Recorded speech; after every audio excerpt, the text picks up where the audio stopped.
Today's announcement by the state Supreme Court is a landmark ruling, and to get a better indication of the court's reasoning and what's next in the legal fight involving abortion rights in Arizona, we welcome Jennifer Pyatt from ASU's Sandra Day O'Connor College of Law. Good to see you. Thank you so much for joining us.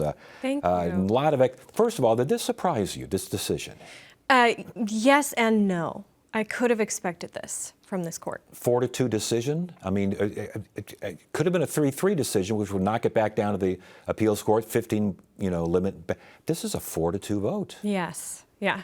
And it's interesting to look at the ideological split of the justices and see justices who are appointed by Doug Ducey versus justices who weren't in that 4 versus that 2. And interesting to see how Doug Ducey basically said, this is not what I envisioned when I did that. Okay, anyway. Right. What exactly did the Supreme Court rule? So the Supreme Court said, basically, we're looking at this 1864 law and we're looking at this 15-week ban. And looking at this 15-week ban, we see this sort of interpretation provision that says, we, the legislature in 2022, do not intend to repeal this 1864 ban.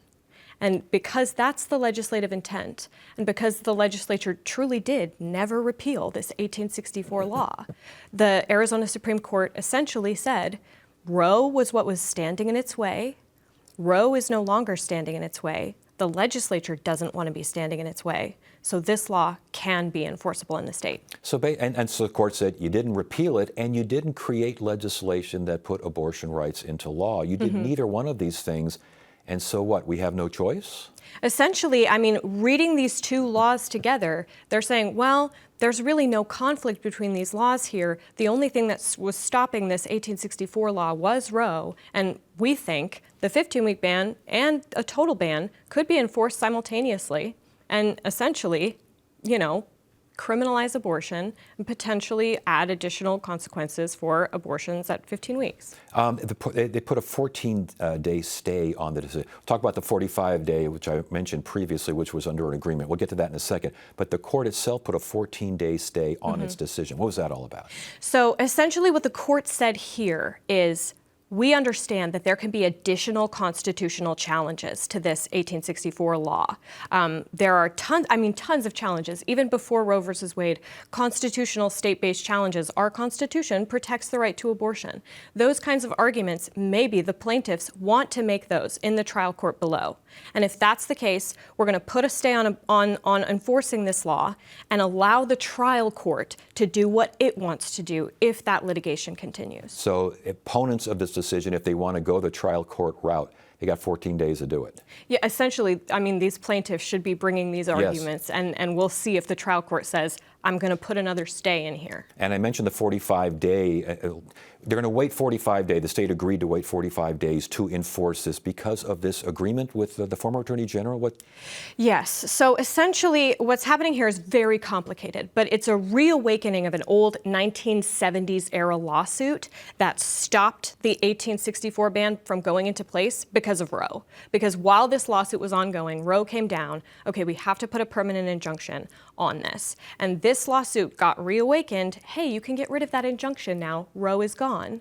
But simultaneous to that, as that was going on, other parties were bringing lawsuits in other courts to say, don't enforce this law. And so the previous Attorney General, Mark Brnovich, said, in order to avoid multiple litigation, all of this that's going on, I will just enter an agreement to put a 45-day stay on enforcing until, the end of this appeals judgment. Interesting. What is the impact of the governor? The governor had consolidated enforcement through the Attorney General's office with an executive order. How does that play into all of it, especially with the Attorney General saying, I'm not going to enforce this thing?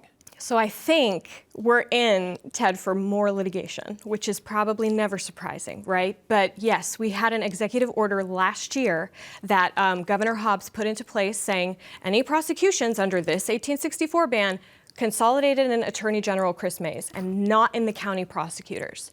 But what I envision now, that this law is back and available and on the books, is maybe county prosecutors want to challenge that executive order or want to see maybe if they do want to bring those prosecutions. Can we challenge this executive order and get rid of it? And could the Attorney General be taken to court if she refuses to prosecute?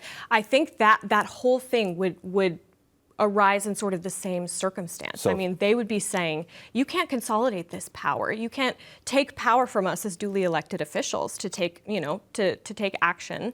And we'll see what the courts do with that. Yeah, it seems like, and correct me if I'm wrong, it seems like we are literally in a time warp. We're back in 1971, 72, 73 again, aren't we? We're back in 1971, 72, 73. We're back in 1864. Yes. Civil War era when this law was passed. I think a lot of people are curious about that. Even the governor mentioned that this was passed back when, women couldn't vote. There wasn't even a state here. What territorial law, when the territory becomes a state, is it grandfathered in? What else is out there from the 1860s that I got to be worried about as far as a law is concerned? Honestly, probably a lot. Probably a lot on the books that has never been repealed. We've seen examples of this in Arizona, but also in other states like West Virginia, like Wisconsin. And this issue is at top of mind because of what happened in Dobbs, but it's probably not the only remnant of a repealed law that could come back and sort of become, enforced again. Yeah, when I say I got to worry about it, it's because I don't know what's out there. No one knows what's out there. Something could pop up out of the ground like a scary horror movie or something. It's a zombie law, right? It was Yes. dead and now it's been resurrected. And so, yeah, the chance of that happening again, absolutely. So what's next in all of this? What happens tomorrow? What happens next week?